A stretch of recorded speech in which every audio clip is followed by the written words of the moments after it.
Gracias por continuar con nosotros. Iniciamos nuestro segmento Debates y Soluciones abordando el tema sobre las acciones políticas nacionales para salir de la crisis, y para ello vamos a realizar un enlace vía Skype con el ex canciller Francisco Aguirre Sacasa, quien se encuentra desde Estados Unidos para hablar acerca de todo esto, sobre todo en el momento en el que nos encontramos luego de más de 15 días de haberse emitido una resolución por parte de la Organización de Estados Americanos, en donde convocaba a las partes, tanto al gobierno como a los miembros de la Alianza Cívica, para retomar las negociaciones. Asimismo, el nombramiento de una comisión que hasta la fecha no se ha realizado.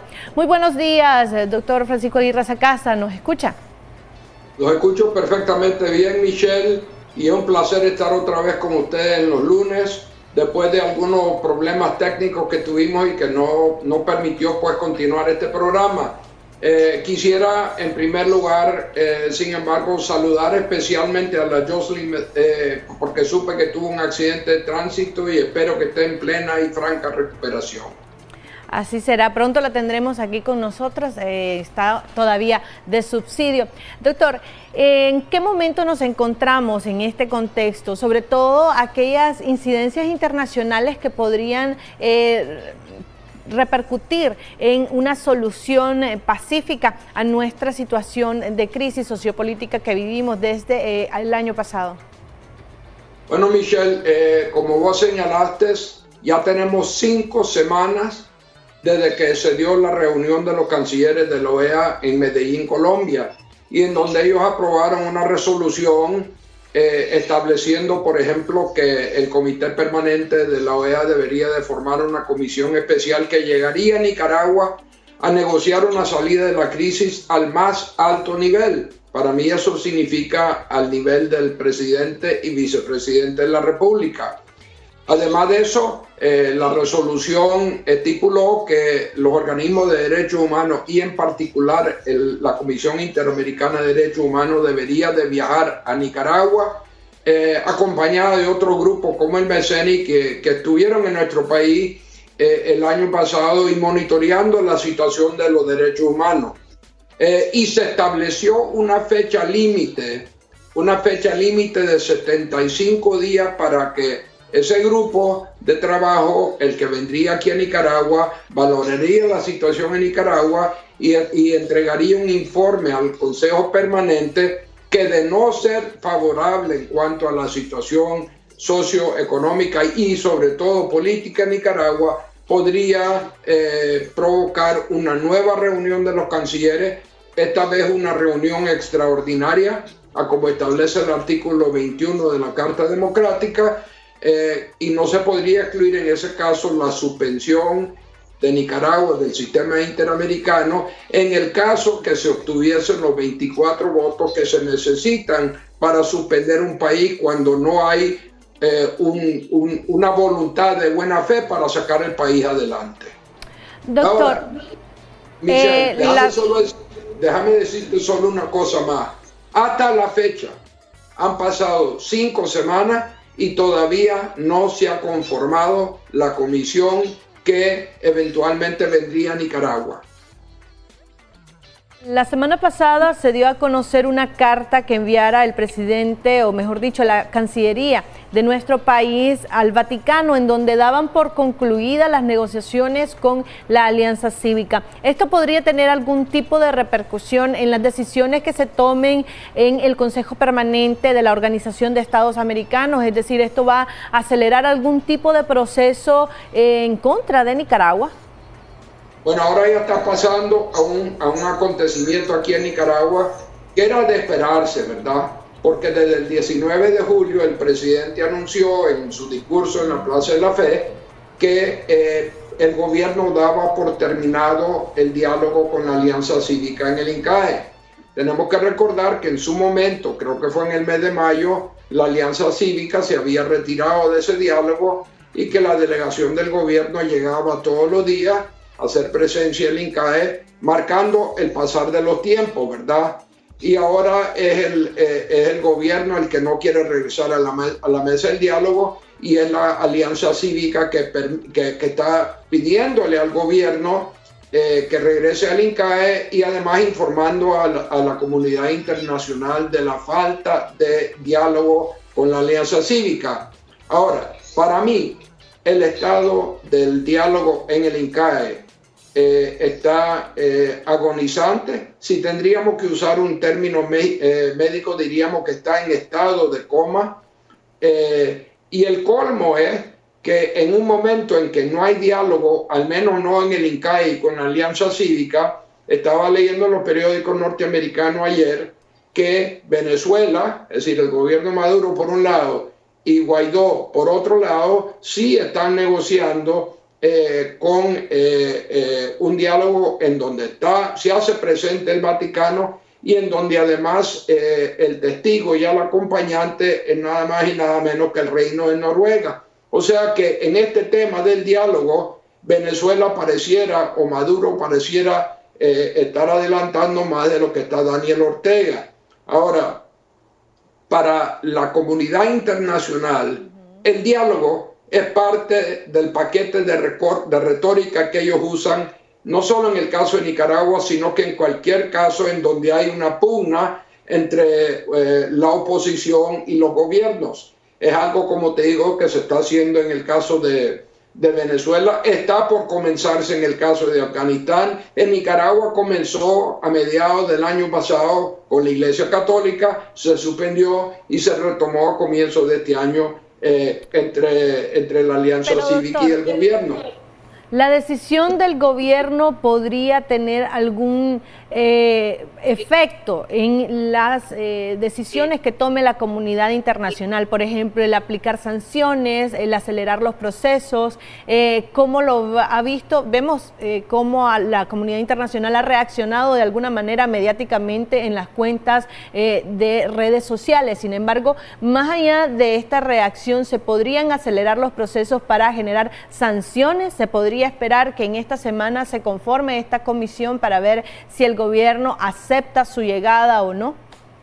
Bueno, yo creo que sería una gran cosa, pero tengo que explicarte a vos, Michelle, que en este momento Washington está prácticamente cerrado de vacaciones. El mes de agosto acá es el equivalente en nuestro país de Semana Santa, de la Navidad, de la Purísima y de la fiesta de agosto en un año normal, todos juntos al mismo tiempo. Entonces el Senado y el Congreso en su totalidad están en receso. Una gran parte de la administración, es decir, del Departamento de Estado y el del Ministerio de Hacienda también se encuentran fuera de Washington. Yo no sé cómo está la OEA, pero juzgando por el poco progreso que se ha logrado después de Medellín, yo me atrevería a decirte que hay dos factores operando allí. Uno es el factor del verano de Washington, en donde, como te digo, todo se cierra. Y por otro lado, el hecho de que la presidenta del Consejo Permanente, la señora Smith, es de la República o del país de Grenada, que es uno de los países que se abstuvo en la resolución que se aprobó en Medellín. O sea que yo no creo que podemos esperar de ella el mismo tipo de impulso que se le dio en la época que estaba Carlos Trujillo, por ejemplo, el embajador norteamericano, encabezando el Consejo Permanente.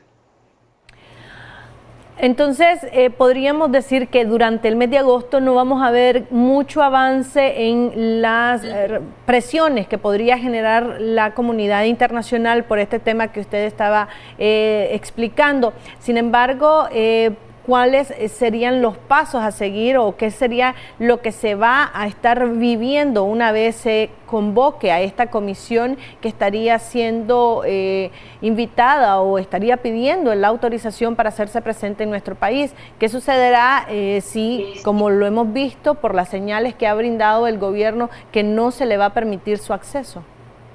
Bueno, yo no descarto totalmente de que no se conforme esta comisión, y no descarto que estoy hablándote en el término del mes de agosto, ¿verdad? Pero estoy tratando de explicarte por qué no ha habido más progreso hasta la fecha.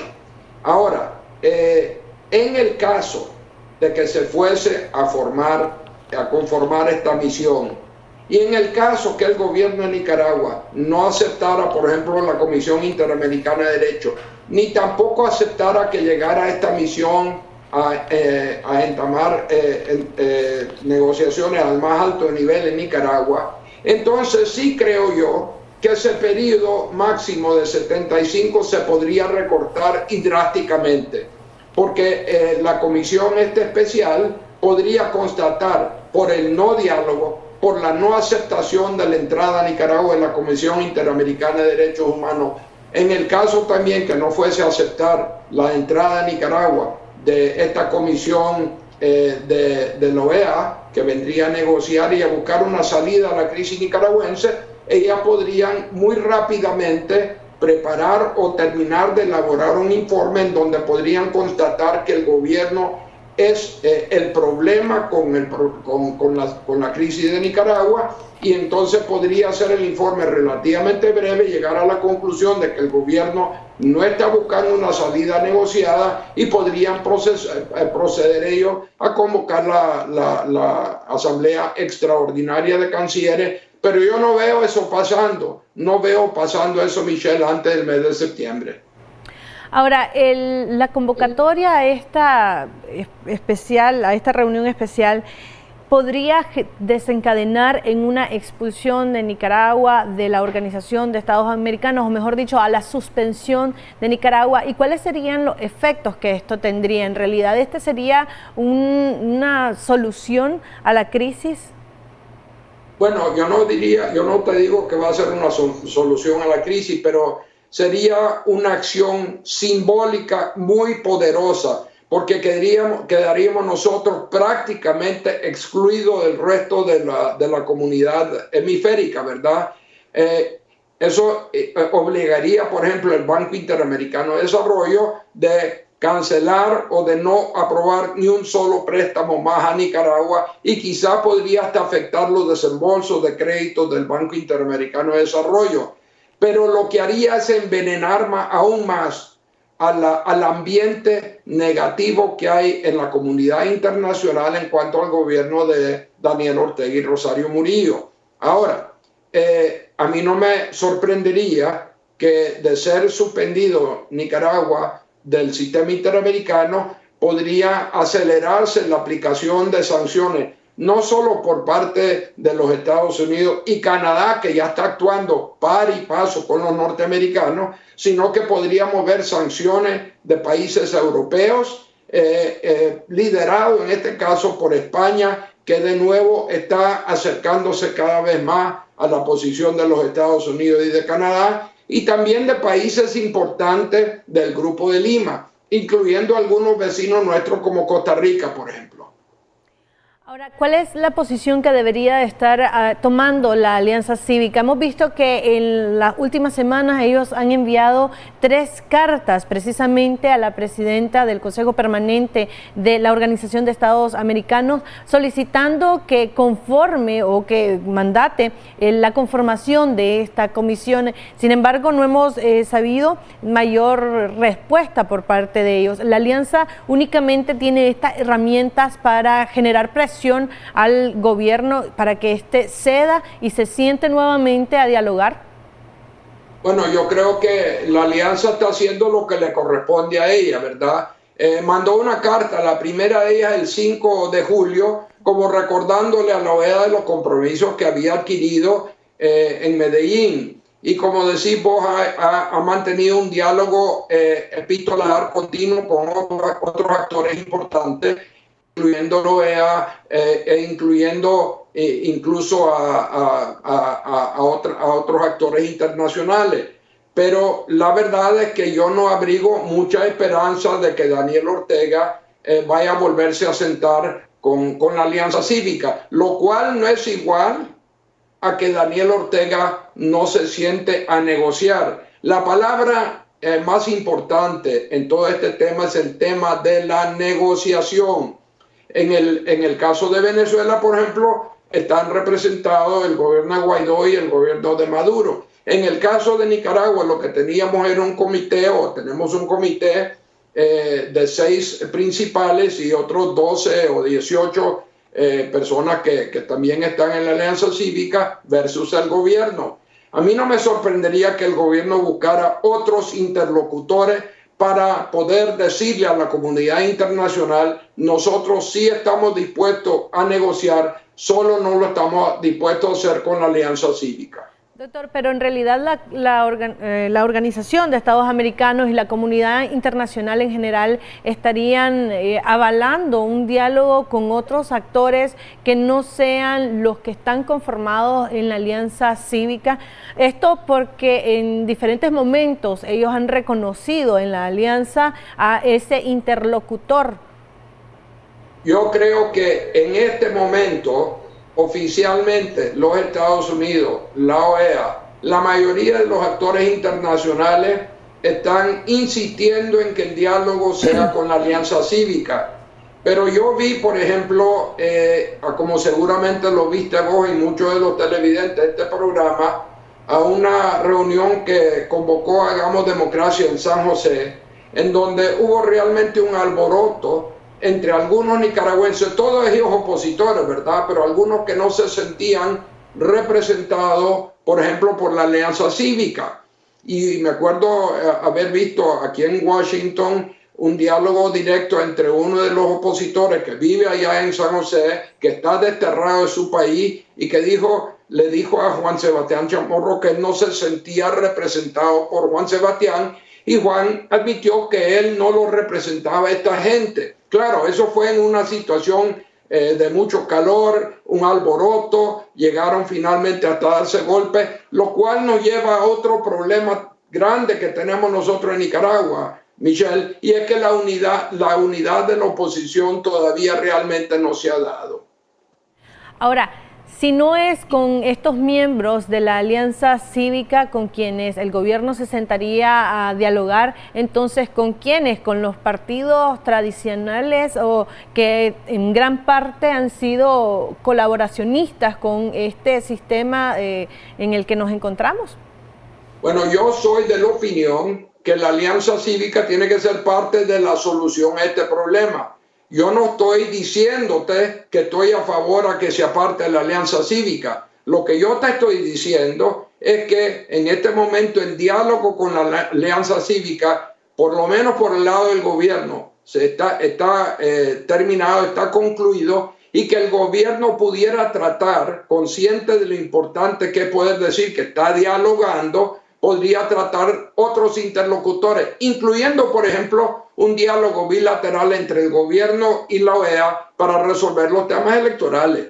Acordate que eso fue el juego inicial de Daniel Ortega después de las elecciones del 2016 y podría volver a esa misma posición. Por ejemplo, De hecho, sabemos que el gobierno en un momento quiso retomar este memorándum de entendimiento con la OEA para retomar esas reformas que habrían discutido en un principio. Sin embargo, el contexto alrededor de que ha cambiado, la Organización de Estados Americanos insistió en una ocasión, de hecho, en la visita que realizó uno de sus delegados expertos en temas electorales, dijeron que estas reformas electorales iban a ser discutidas en una mesa de diálogo junto con la Alianza Cívica y por supuesto con el consenso también de los partidos políticos. Y en el 19 de julio, de hecho, el presidente Ortega habló sobre la necesidad de realizar estas reformas electorales sí o sí, a pesar de que no se hagan en una mesa de negociación. Yo por eso le preguntaba si la comunidad internacional estaría de acuerdo en que estas reformas electorales, por ejemplo, o estos diálogos que el gobierno de Nicaragua pretende retomar con otros actores iba a ser aceptada, considerando que es la comunidad internacional la que estaría aplicando sanciones de manera individual o también general a nuestro país. Bueno, te voy a tratar de contestar otra vez. En este momento, la Alianza Cívica es la que cuenta con la bendición de la comunidad internacional. Y si ellos no estuviesen al menos de acuerdo con cualquier componienda que pudiera darse en el contexto de un diálogo más amplio o directo con la OEA, yo veo en este momento que sería difícil que eso contara con la legitimidad que tendría si fuera directamente con la Alianza Cívica. Pero mira, Michelle, ha pasado mucho tiempo desde abril del año 2018 y entonces lo que pudiera ser la situación hoy no necesariamente va a ser la situación, digamos, en septiembre o octubre de este año.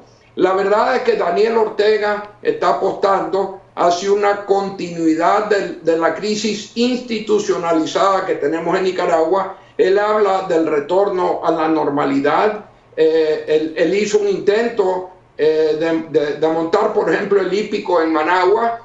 Por lo que me dicen amigos míos caballistas, fue muy pobre la asistencia, tanto en cuanto a caballistas nicaragüenses como a las carrozas alegóricas que normalmente ocurren, y la asistencia del pueblo también. Entonces, la situación de Nicaragua va continuamente evolucionando.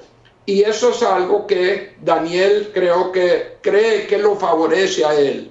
Entonces yo lo único que te estoy diciendo como observador es que yo veo muy poco progreso en la OEA, en parte por el mes en que estamos, pero también te mencioné el cambio de la presidenta del Consejo Permanente, y yo veo muchas distracciones aquí en Washington. No solo están de vacaciones la gente, sino que este fin de semana murieron 30 norteamericanos y quedaron baleados decenas de otros en 2 diferentes incidentes. Estamos en una pre-campaña política para el año 2020 que nunca ha comenzado tan temprano como este año en los Estados Unidos. Y entonces hay otra crisis en el mundo, la crisis con Irán, los problemas en Afganistán, la situación de los tratados de libre comercio, no solo con la China, sino que con México y Canadá. Entonces no quiero que pensemos nosotros que Nicaragua es el único tema aquí en Washington. Sin embargo, Michelle, ayer o antier este fin de semana salió un largo artículo en Washington Post, que es uno de los 2 o 3 periódicos más impactantes en los Estados Unidos, sobre la crisis que está enfrentando los medios de comunicación independientes en Nicaragua. Y eso te lo menciono porque eso significa que para algunos actores importantes en los Estados Unidos, la crisis de Nicaragua sigue siendo prioritaria. Doctor, ya para finalizar, además de hablar sobre esta correlación de fuerzas en la Organización de Estados Americanos, ¿qué queda aquí en nuestro país por hacer para generar esta presión? Usted hablaba de la necesidad de que la alianza retome fuerzas debido a esta que ha venido disminuyendo su capacidad aquí de negociación en nuestro país. ¿Qué necesitamos los nicaragüenses y la oposición para retornar a este diálogo? Y si en realidad el diálogo podría darse en lo que resta de este año. Mira, yo creo que es muy importante que haya unidad en la oposición. Unidad. Acordate de aquellas marchas de hasta 1 millón de nicaragüenses que se dieron el año pasado. Eran las marchas de los autoconvocados, muy hermosas, muy lindas, algunas de ellas de 200 y 100,000 personas. Paros que paralizaron por lo menos el comercio por 1 día o 2 días, ¿verdad?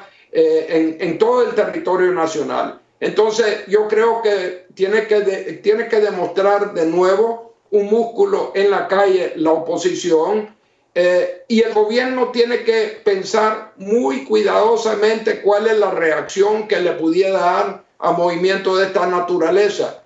Porque en este momento la imagen de Daniel Ortega y de Rosario Murillo en la comunidad internacional está prácticamente en 0, ¿verdad? Entonces cualquier acción que ellos tomasen o que no tomasen, por ejemplo, si ellos no se sentaran a negociar, si abriesen a reformas verdaderas y creíbles del sistema electoral de Nicaragua, si no permitiesen manifestaciones en las ciudades de Nicaragua cívicas y pacíficas en violación a la constitución política, en ese caso yo vería una continuación y una ampliación de sanciones a título personal contra aquellas personas que son las que están apoyando a la dictadura Ortega Murillo, ¿verdad? No descarto, de nuevo, que Nicaragua sea suspendida del sistema interamericano, pero en este momento vamos en cámara lenta, muy lenta. Bueno, muchísimas gracias, doctor, por su intervención desde Washington.